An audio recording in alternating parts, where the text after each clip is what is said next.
dipersilakan.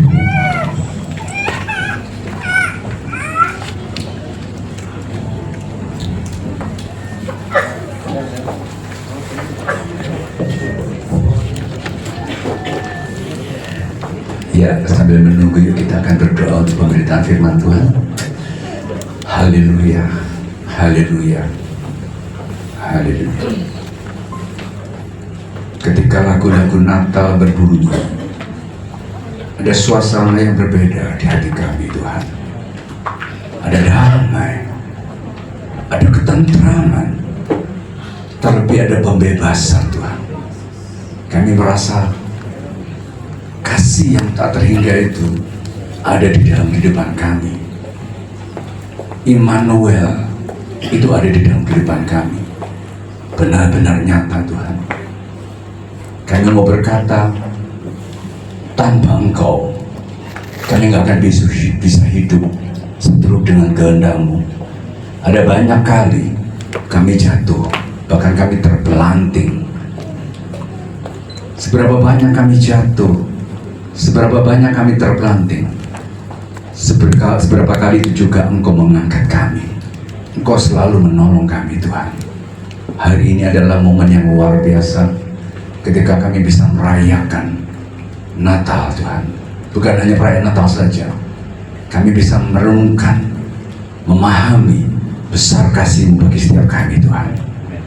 Kami mau, Tuhan, sebentar kami mau sedikit belajar akan kebenaran firman-Mu, perenungan Tuhan akan kelahiran-Mu, dan biar setiap kami pulang membawa bekal, Tuhan. Kami mau, Tuhan, kami mau buka hati kami seluas-luasnya untuk taburan benih firman Tuhan, sehingga benih firman Tuhan itu jatuh di dalam tanah hati kami yang paling baik.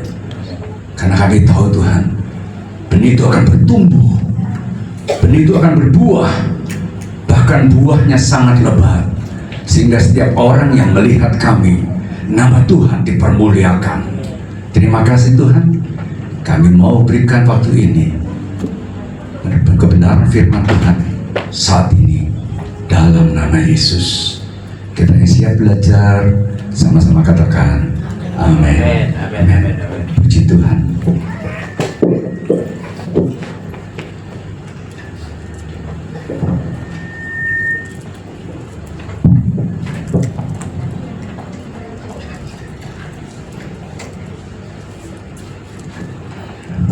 Shalom Bapak Ibu. Shalom. Lambaikan tangan dong. Haleluya. Ngomong sama kiri kanan Shalom alaihim gitu. Jangan cuma kita jabat tangan. Oh, kita pakai berdiri ya. Ayo bangkit berdiri. Jangan cuma kiri kanan, muka belakang. Minimal 20 Bapak Ibu. Yang belakang juga berdiri dong. Minimal 20 orang. Shalom alaihim gitu. Haleluya. Salam. Haleluya. Haleluya.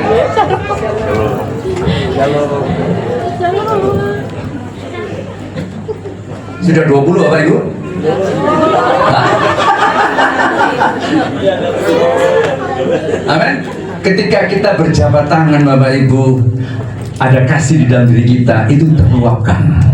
Dan itulah esensi kekristenan kita. Katakan amin. Silakan duduk. Haleluya. Pertama-tama saya mengucapkan terima kasih buat Pak Gembala, Pak Samuel, dan pengurus yang mempercayakan saya untuk saya memberitakan firman Tuhan, belajar. Saya masih belajar, Bapak. Yang lebih senior daripada saya itu Pak Teguh. Harusnya Pak Teguh di sini. Haleluya. Sedikit perkenalan Bapak Ibu, saudara-saudara yang kekasih. Nama saya Juanso. Haleluya. Jangan diplesetkan, please. Yang ketawa pengamanan. Yang nggak ketawa itu yang melakukan. Iya, nama saya sering disebut sia-sia, terutama di kota Surabaya. Saya yakin di Malang nggak ada yang aku. Saya kenal Pak Samuel itu lebih dari 15 tahun Pak ya mungkin ya. Kami ada di Kegerakan Pria waktu itu sama-sama, luar biasa. Sama kebetulan juga satu sinode, cuma beda kota. Pak Samuel di sini, Pak Teguh di sana, dan saya di Surabaya. Haleluya. Serbeja, orang Madura bilang serbeja, puji Tuhan. Ya, saya punya 3 anak. Yang pertama putri yang cantik, yang kedua wanita yang anggun, dan ketiga perempuan yang luar biasa.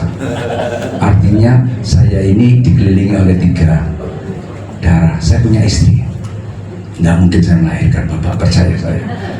Tapi istri saya sudah bertemu Tuhan Yesus lebih dahulu 2021, dan saya sekarang single parents. Tuhan luar biasa. Tuhan baik buat kita, katakan amin. Ketika dinaikkan puji-pujian itu, saya bisa merasakan Immanuel.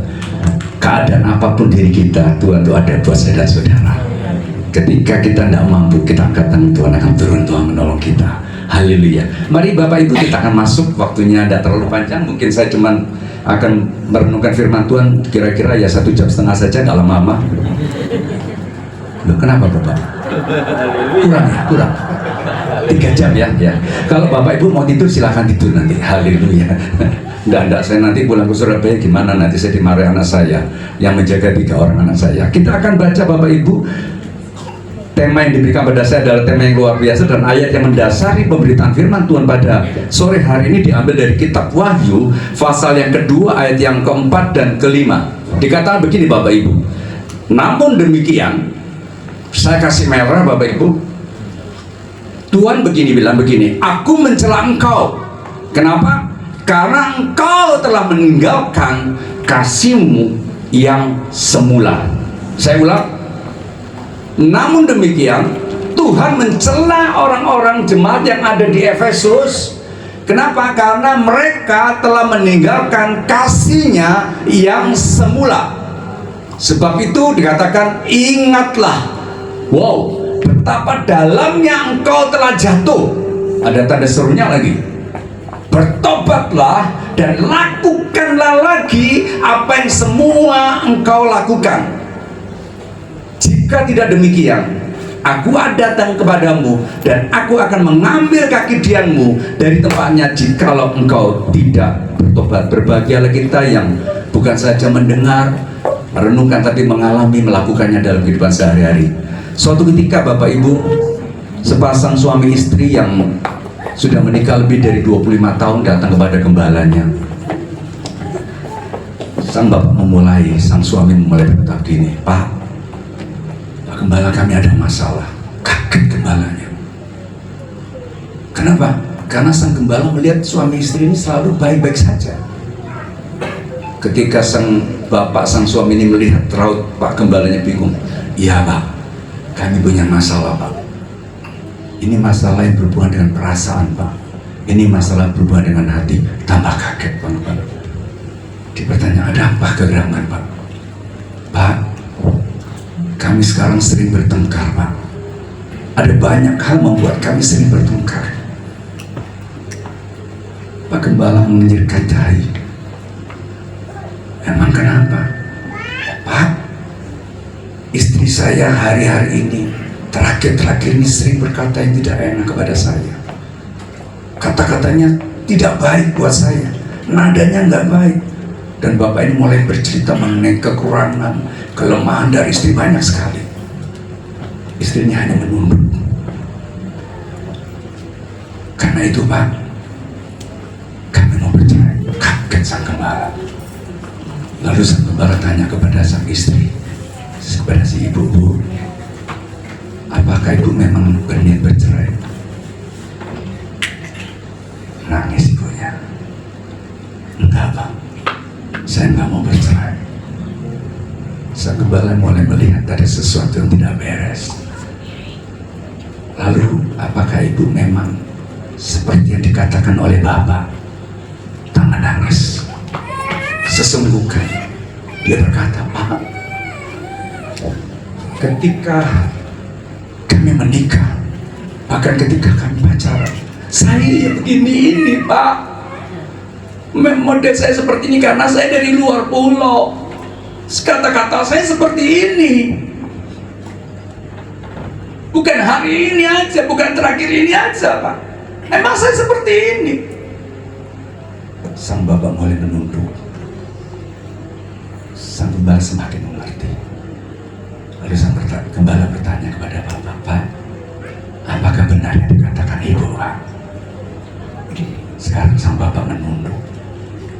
Apakah benar Emang nada bicara ibu seperti itu dari dulu, Pak? Dengan berat sang bapak mengangguk. Apakah bapak tahu ketika pacaran calon istri bapak, sweetheartnya bapak ini kayak gini memang kelemahan? Dia menunduk dan dia mengangguk. Apakah semua? Dijawab ya semua. Pak, mengapa bapak baru mengeluh hari ini, Pak?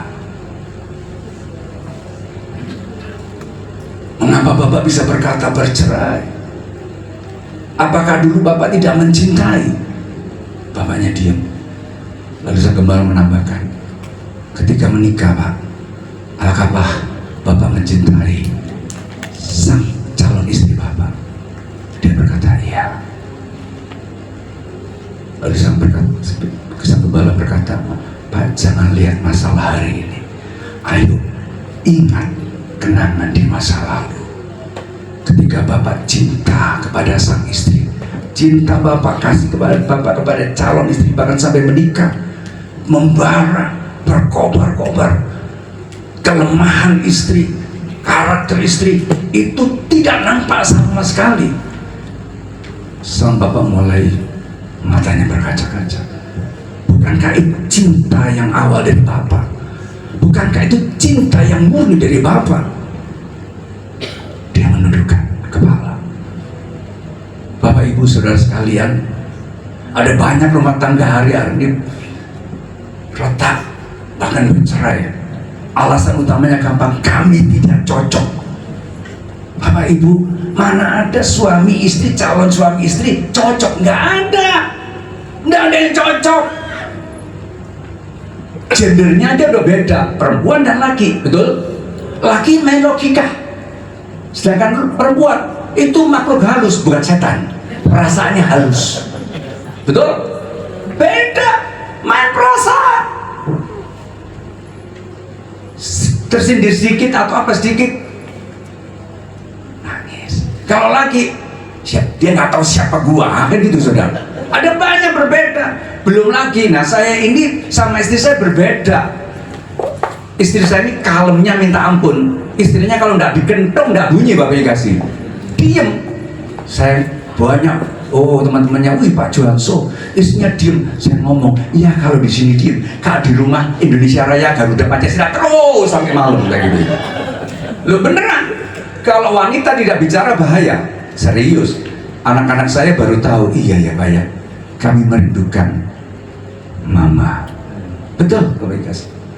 Dan ininya mama, ininya istri, itu membuat saya berubah, Bapak Ibu. Karena saling melengkapi. Nggak cocok, nggak mungkin cocok, nggak mungkin, nggak bisa, nggak ada yang cocok. Tapi ketika cinta itu murni, cinta yang mula-mula ketika kita jatuh cinta, berjuta rasanya itu awal. Kalau sudah lama, malaikatnya bikin empret gitu saudara. Itu cinta yang murni, cinta yang tanpa batas. Dulu saya ketika sering mendengar firman Tuhan, saya selalu harus nyata. Ada yang berkata begini, makanya kalau mau orang lain berubah terlebih dahulu. Kalau mau istri berubah, suami berubah dulu. Kalau suami suami berubah, istri berubah dulu. Saya pikir-pikir, ya benar juga ya. Tapi saya mulai berpikir, itu ada batasnya. Misalkan saya berubah nih, wah saya berubah menjadi sabar. 1 hari, 1 minggu, 1 bulan, 1 tahun, 10 tahun nggak berubah. Pegel, saudara, you know the meaning of pegel, muangkal. Artinya apa? Ada batasnya. Suatu ketika saya baca firman Tuhan yang ada klik, loh, saya diklik, ikuti aja klik. Karena begitu besar kasih Allah akan dunia ini, betul? Sehingga dikaruniakannya anaknya yang tunggal, betul? Supaya setiap orang, barang siapa yang percaya kepadanya, tidak binasa, melainkan beroleh hidup yang kekal. Katakan amin. Ketika saya baca ayat ini, kita udah sering baca, bahkan setiap tahun ini ayat sakral di hari Natal, betul? Tapi ayat itu berbunyi, Juanso, artinya apa ayat ini? Ayat ini berbicara kasih tanpa batas. Saya menangis. Tuhan, ampuni aku Tuhan. Aku udah melayani tapi aku nggak ngerti ayat ini Tuhan. Kalau kasih itu tanpa batas, walaupun istri kita nggak berubah, meskipun istri nggak berubah, saya harus berubah. Berarti tanpa batas. Dan kabar sukacitanya, ketika pemahaman kita benar-benar saya harus berubah tanpa batas, selamanya hidupmu akan diubahkan tanpa sadar, dan istrimu akan berubah. Serius. Ya, tiba-tiba kok saya negur, nuwun pangapunten nggih. Ini kalau munggil Pak Teguh. Nuwun pangapunten, jangan tanya saya pulang lewat mana, saya mau langsung terbang saudara. Opung saya bisa terbang. Ini seringkali Roh Kudus memimpin, kita ngalir aja. Tapi nggak lama, nggak sampai 3 jam, 2 jam 50 menit. Haleluya, lumayan. Ada banyak seperti itu, Bapak kasih. Saya nggak ngerti apa yang terjadi di dalam kehidupan rumah tangga Bapak Ibu semuanya. Kalau ada, jangan menuduh, jangan menghakimi. Firman Tuhan datang untuk saya dan untuk Bapak Ibu, saudara semuanya. Kasih ini adalah kasih tanpa batas, tanpa syarat. Ini kasih mula-mula, kasih yang sejati. Dikatakan di Efesus kasih yang mula-mula. Kenapa? Ketika Tuhan menegur jemaat di Efesus, kalau kita lihat ayat sebelumnya, kelihatannya jemaat Efesus itu memang rohani. Dia menentang ajaran-ajaran sesat dan sebagainya dan sebagainya. Tapi kenapa waktu kita baca kok kenapa dikatakan, balik lagi coba, namun demikian aku mencela kamu, berarti ini kasih mula-mula, kasih yang murni udah nggak ada lagi di jemaat di Efesus. Kasih yang tanpa batas, tanpa syarat itu udah ada lagi Bapak kasih. Nah kalau seperti ini, maka kita nggak akan beda dengan dunia.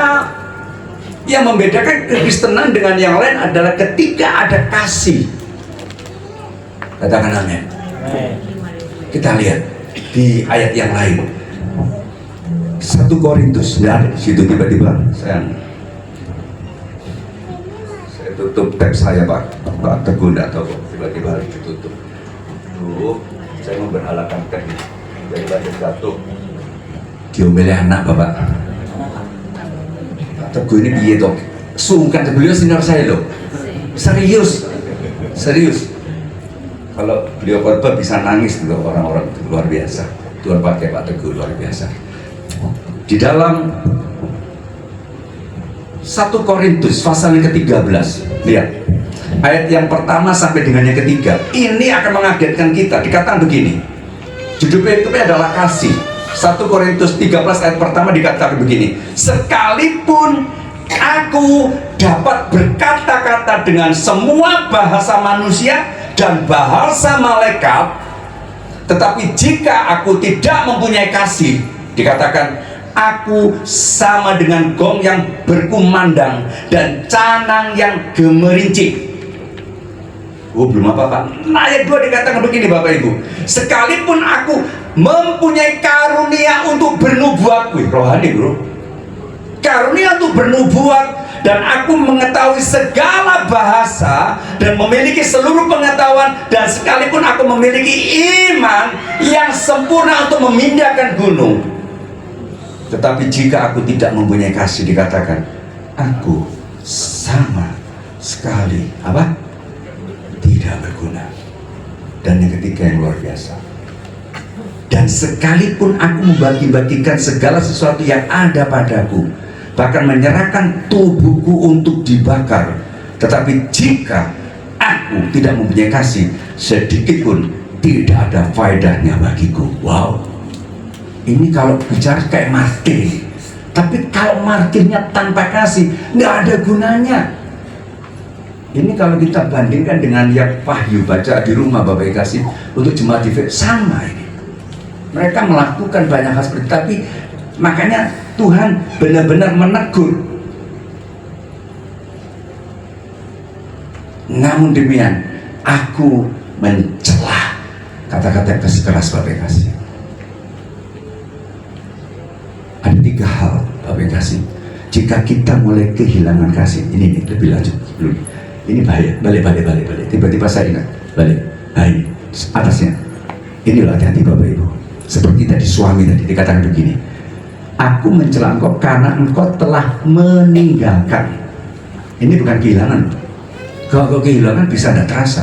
Tapi kalau meninggalkan, itu sikap dan tindakan kita itu benar-benar. Makanya dicela. Ada 3 hal klik ketika saya dan saudara mulai kehilangan karena kita tinggalkan, kita nggak ada kasih mula-mula atau kasih sesungguhnya atau kasih yang murni itu. Yang pertama Bapak Ibu kasih, seperti jemaat di Efesus, lebih mengutamakan prinsip atau pendirian. Nggak salah, tapi ketika prinsip dan pendirian itu melebihi kasih itu sendiri, seringkali yang terjadi kita jadi orang yang suka menghakimi. Kau salah, apalagi terus prinsipnya benar ini prinsipnya, pendiriannya juga benar. Hati-hati apa yang terjadi kalau tidak ada kasih, jadi sombong. Peter, lu mau lulus kan? Gua udah lulus 10 tahun yang lalu. Lu baru tingkat 1, gua ini udah tingkat 8. Gak lu lulus, kalau kita udah ngapal, udah katam gitu katanya. Tanpa sadar sombong. Makanya benar-benar Tuhan mencela jemaat Efesus. Jemaat Efesus luar biasa. Dia berani dengan guru-guru palsu. Dia menentang ajaran-ajaran sesat. Wow, sama dengan tadi dikatakan di Korintus. Saya bukan anti Bapak Ibu. Seringkali tanpa disadari, ketika pendirian prinsip, apalagi doktrin-doktrin Alkitab, doktrin-doktrin agama Kristen kita kuat, seringkali tanpa disadari kasih itu luntur Bapak kasih. Tapi kebalikannya, orang yang tidak tegas, orang yang tidak punya pendirian itu pelin-pelan, sulit mengambil putusan, akhirnya apa? Membingungkan orang. Artinya dari yang pertama di Bapak kasih, ketegasan itu boleh, pendirian itu boleh, ajaran itu boleh kita terima, prinsip-prinsip rohani kita boleh terima, tapi harus diimbangi dengan kasih. Artinya ketika ini seimbang, ketika engkau menegur saya, engkau akan menegur dengan bijak, karena ada kasih di dalamnya. Teguran itu dibungkus dengan kasih, dan kasih itu tidak main-main. Amin. Yang kedua Bapak kasih, mencintai hal-hal dunia. Ketika kasihmu luntur, maka engkau akan terpikat dengan hal-hal duniawi. 1 Yohanes 2 ayat yang ke-15 kita akan baca. Haleluya, Tuhan baik.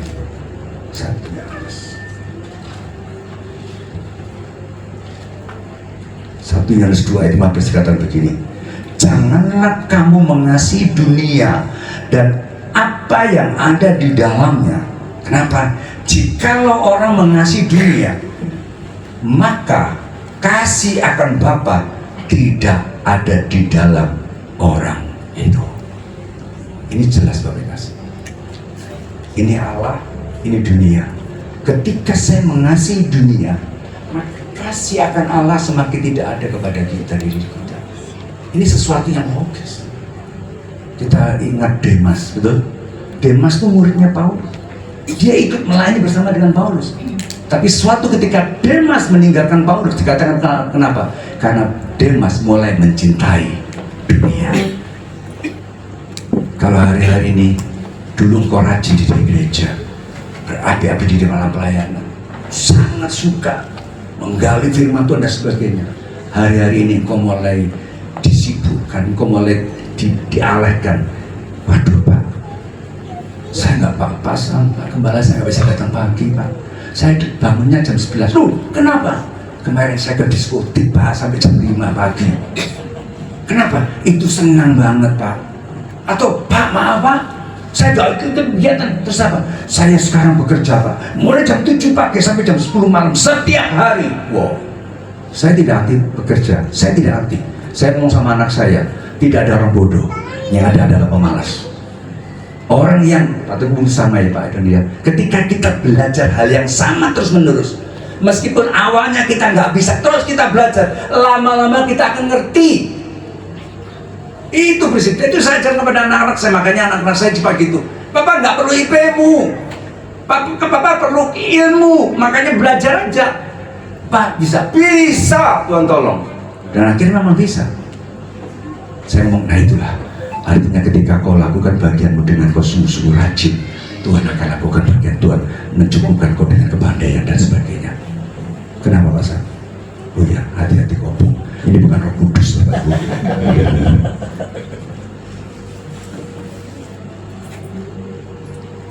Wah, Pak Sam itu, waduh, ada kuasa Roh Kudus. Api dipegang Bapak Ibu. Saya nggak berani loh. Yang kedua,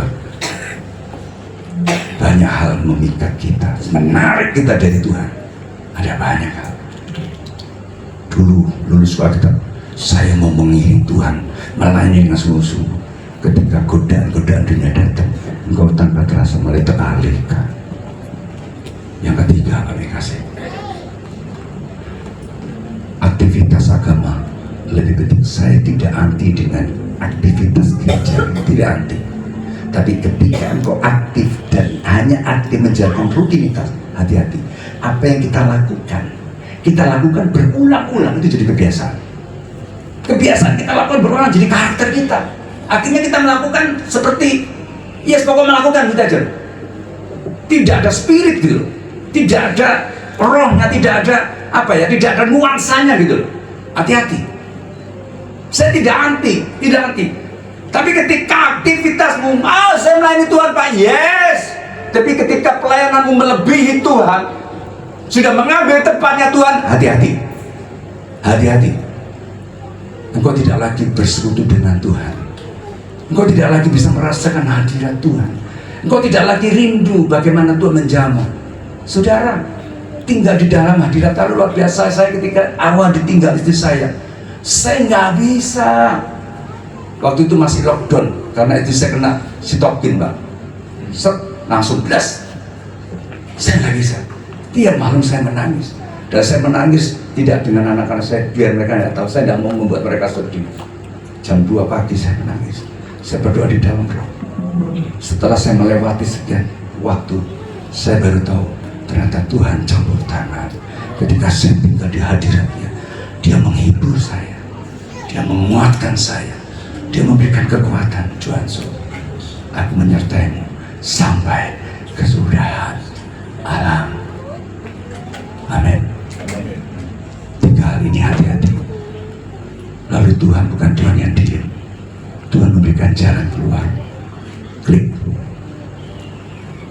Apa perintah Tuhan? Ingat, perintah Tuhan itu tidak berat, Bapak kasih. Perintah Tuhan yang diberikan buat saya dan saudara adalah untuk kebaikanmu dan kebaikanku, tidak ada untuk kebaikan dia. Yang pertama dikatakan, ingatlah, ada kan tadi ya, ingatlah betapa dalamnya. Yang pertama, mungkin hari ini, sore hari ini, Roh Kudus mengingatkan engkau. Iya Pak Janso, aku sudah mulai pudar kasihku kepada istri. Pak Janso, kasihku, cintaku mulai hambar kepada suami, atau apapun, banyak hal. Ayo ingat, kembali kepada kasih mula-mula itu. Ketika si bungsu ini semakin jauh dari rumah bapaknya, dia teringat, di rumah bapakku lebih enak, betul kan? Yang membuat dia balik itu ketika dia ingat. Ketika engkau ingat, iya, betapa indah tinggal di dalam hadirat Allah. Betapa senang ya ketika hidupku dipimpin Tuhan. Betapa yang lain. Itu menyadarkanmu. Selesai? Belum. Yang kedua, Setelah diingatkan, ayo bertobat. Ingat saja tidak bertobat, tidak jalan Bapak. Ayo bertobat, ampuni aku Tuhan. Dikatakan di Amsal gini, siapa yang mengakuinya dan meninggalkannya, itu namanya bertobat, maka disayangi Tuhan. Ayo bertobat. Saya nggak menyuruh Bapak Ibu maju ke depan, ada altar kok. Saya rindu Bapak Ibu jemaat di tempat ini dewasa. Ayo responi ketika Tuhan berbicara. Responi ketika Dia mengingatkan kita. Responi ketika Dia menegur kita. Tuhan suruh, ayo bertobat. Engkau sudah sangat jauh daripadaku. Bertobat. Selesai belum? Yang ketiga, dikatakan tadi, lakukanlah lagi. Berarti kasih yang kita udah tinggalkan ini loh, kita ambil lagi, kita miliki lagi, sehingga rumah tanggamu jadi rumah tangga yang harmonis. Seringkali kalau anak muda saya begini, kalau mau dekat sama neraka atau dekat sama surga, kawino, menikahlah. Kalau pernikahanmu bahagia, engkau akan serasa di surga. Tapi kalau pernikahanmu tidak bahagia, engkau akan serasa di neraka. Terus gimana Om? Ya, ciptakan surga di rumahmu. Terus gimana Om? Harus memiliki kasih tanpa batas. Kalau hari-hari ini mulai engkau bilang, ayo kembali lakukan lagi, miliki lagi, artinya miliki lagi kasih yang mula-mula ini loh, kasih yang murni ini loh, kasih yang tanpa batas ini, kasih yang walaupun meskipun ini loh Bapak Ibu. Amin. Saya kiri dengar, kurang berapa menit deh? Jangan 1 menit deh, saya nangis deh. Belum selesai nih. Hah? 30 menit? Yes. Suatu ketika seorang misionaris datang di sebuah daerah yang belum kenal Tuhan sama sekali. Daerah nelayan yang miskin di daerah Afrika sana. Mereka menyembah dewa-dewa. Dia datang ke sana. Dia mulai menginjili, dia mulai akrab. Dia kalau ada nelayan datang, dia beli ikan, dia mulai bincang-bincang terus melakukan hal itu Bapak kasih. Akrab. Tapi ketika dia mau terima Yesus, enggak, saya nggak mau menambah dewa lagi, udah banyak dewanya, katanya gitu. Selama 5 tahun tidak ada jiwa yang diselamatkan. Lalu kantor pusat, yuk kamu kembali, kamu akan saya pindahkan di tempat lain. Lalu dia mulai ngomong kepada teman-temannya, hampir semua, karena itu kota kecil, desa kecil, saya akan kembali, saya akan ditugaskan di tempat lain, karena udah akrab Bapak kasih.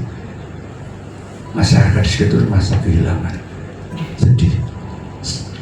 Suatu hari di pagi hari ketika sore akan pulang, ada seorang bapak biasa, lalu dia membawa sesuatu yang dibungkus oleh sabuk tangan yang nggak bagus, biasa aja. Dia ngomong gini, Bapak, saya akan berikan hadiah buat Bapak, sebuah kenang-kenangan yang ini bagi saya sangat amat berharga. Tolong disimpan, ini sangat berharga buat saya. Sang misionaris menerima, terima kasih Pak, terima kasih. Ketika dia buka, ternyata isinya adalah mutiara yang sangat amat luar biasa karena mengerti. Lalu dia masuk ke dalam rumahnya, lalu dia bawa amplop, tentunya bukan surat Bapak yang kasih, diberikan Pak, ini Pak buat Bapak. Ketika Bapak ini pegang dan dia tahu, dia langsung pukul meja. Bapak menghina saya, Bapak tidak tahu berterima kasih, ini apa artinya ini? Kaget sang misionaris, karena dia tidak punya pemikiran apa-apa. Emang kenapa Pak? Sambil sesenggukan, sambil berkata, Bapak tahu betapa ini nilai yang berharga buat saya. Ini adalah dari anak saya. Suatu ketika dia ingin menyenangkan hati saya, dia menyelam di tempat yang paling dalam dari lautan itu, di sebuah keran begitu, dia ambil, dia balik, tapi karena dalam dia tidak kuat, sampai di akhir ketika Bapak terima, mati itu anak, tapi tangannya menggenggam ini. Lalu Bapak itu terima, ini harta luar biasa, nyawa anak saya, dan saya berikan buat Bapak.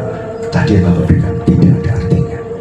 Saya mau begini saudara, Yesus datang kepada kita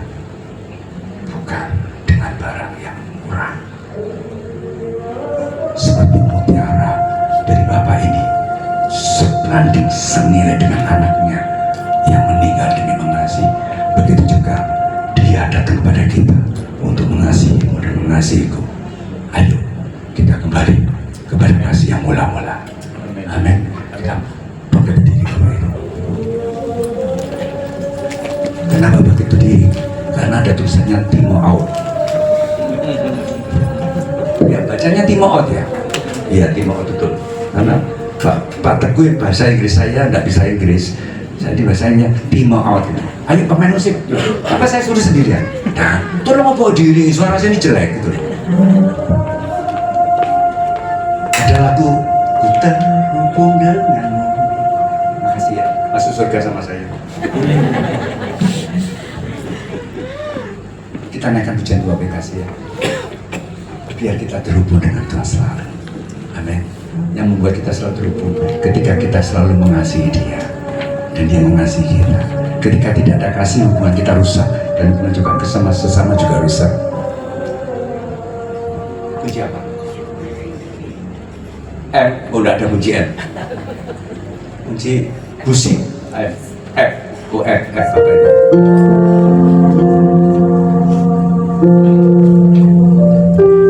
Kurang rendah suara saya.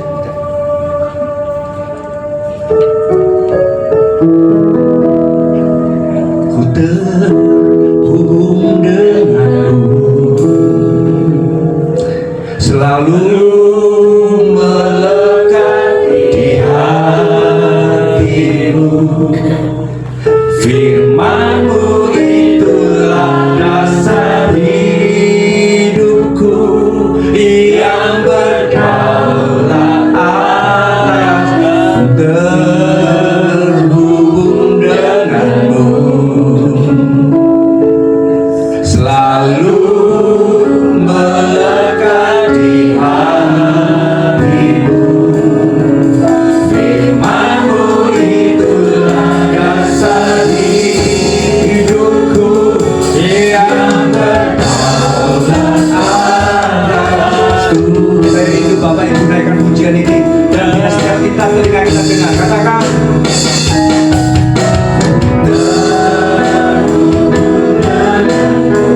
lebih keras. Bapak Ibu ada di lokasi katakan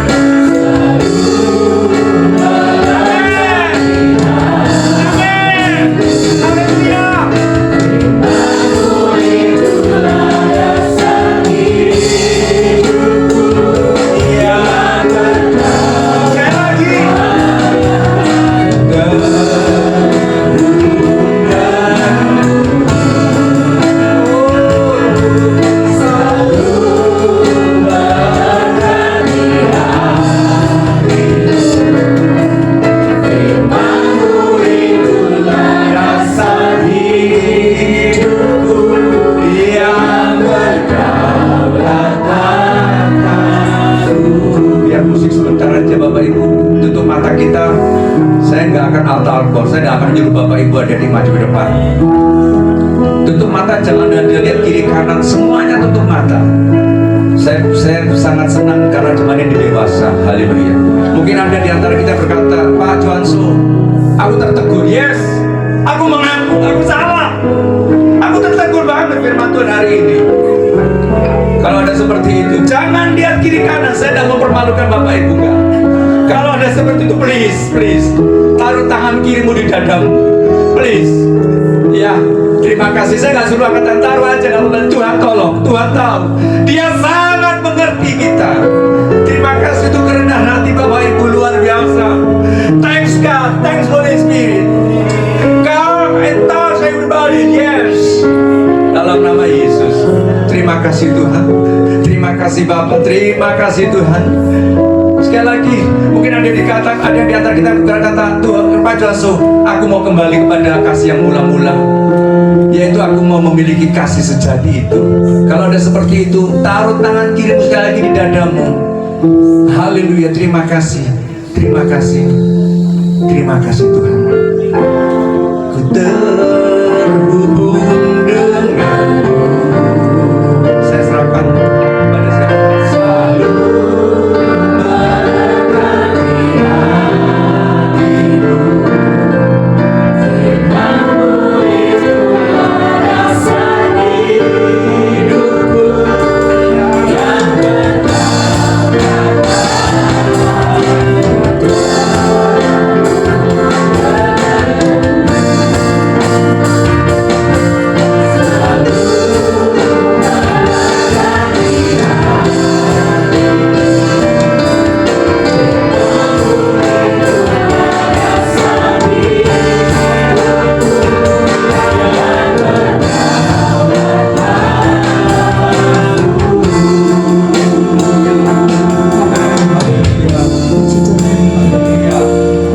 saudara diberkati oleh firman Tuhan.